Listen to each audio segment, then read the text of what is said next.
What is going on, everybody, and welcome back to another video. So for today's video, we're going to be talking about quarantine tanks, and I'm going to share a couple of my own reasons why I believe quarantine tanks are important to a fish room.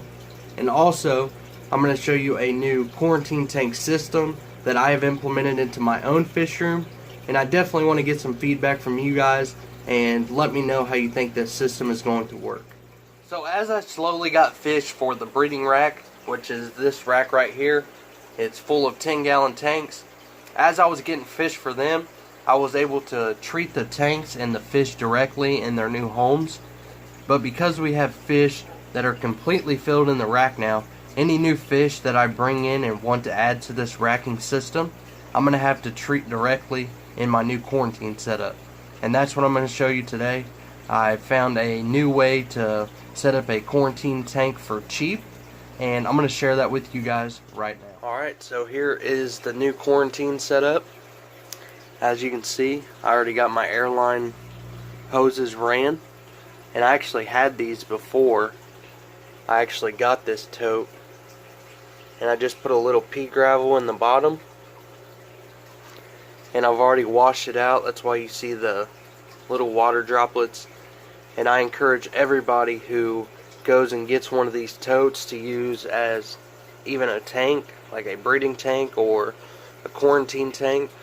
Make sure you just fill it up with water, rub the sides down really good. That way when you put your fish in, they're not going to get any of those chemicals that they may have used when actually creating this tote.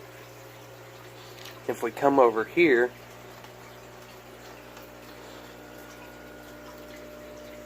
it's 47.3 liters, and I figured that up to be just over 12 gallons.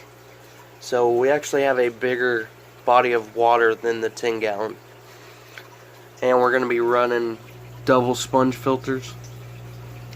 I'm not sure if this is going to be a permanent place for it, but in one of my live streams we talked about how I couldn't fit two 10 gallons here because of the electric. So it may just end up being a permanent place for this, and it fits perfectly in here. I've got the lid underneath of it just to help catch any of the water. That way we're not ruining this wood, because like the 10 gallons, it's actually held up by the metal frames, but this does not reach all the way across, so this wood is actually helping support it. So we're going to have to keep that wood from getting wet. That way it's not going to break on us. But we just put a little bit of pea gravel in there just to help the fish feel at home. That way they're not freaking out when they get put in here when I bring new fish in, or if I have a sick fish that I have to pull out. They're not going to be too far out of their original environment. So let's go ahead and hook the sponge filters up and get this thing filled up and look how it's going to operate. So one of the main reasons I like to use a quarantine tank in the fish room is for bringing in new fish. So whenever you bring new fish into the fish room, you're going to be able to place them fish in the quarantine tank and be able to observe them more clearly than if you just put them right into your display tank with all of your other fish. You'll be able to watch for them, watch their behavior, watch for any illness, and you'll also be able to go ahead and start treating them with different meds. That way you can take care of the illness right away. So now we have our double sponge filters in. And another one of the main reasons why I wanted to have a substrate, not only does it make the fish feel more comfortable and more safe and make them feel in a more natural environment, but I also wanted to have live plants in here. And I think that is very important in a quarantine tank. It helps the fish feel more comfortable and feel more like home, because that fish is already stressed out, it's sick, it's not feeling well, and in extreme cases on the verge of passing away.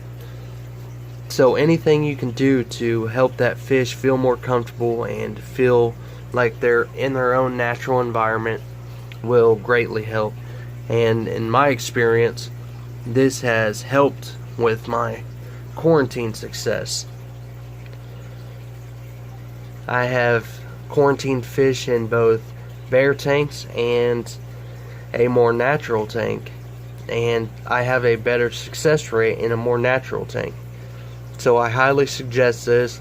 I know a lot of people use bare bottom tanks and put nothing but a couple hiding places in there, and that's good because it helps you check out the fish and see what's going on, but in the same reason that they don't feel natural and they may be prone to never come back from their illness. So that's why I'm going with this method.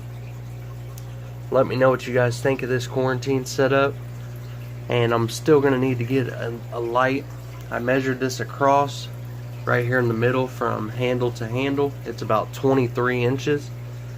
So a 20-inch LED with some extendable brackets will work perfectly. So I'll have to get that ordered, get some plants going, and we'll call it good.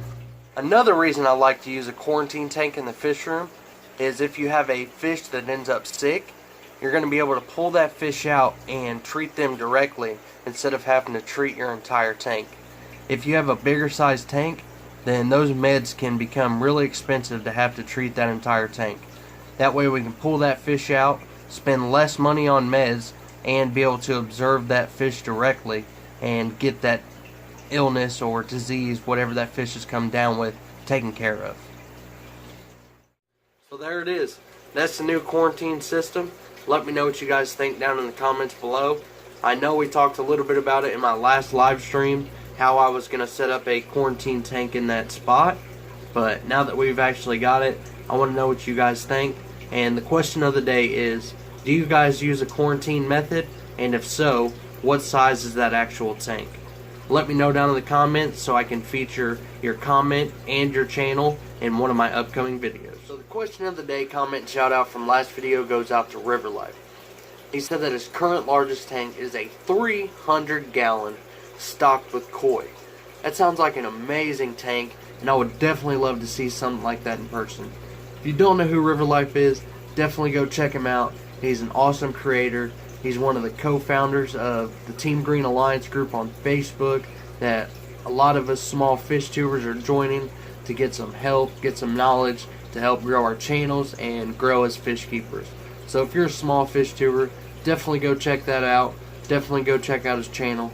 And I will see you guys in that next video. See you.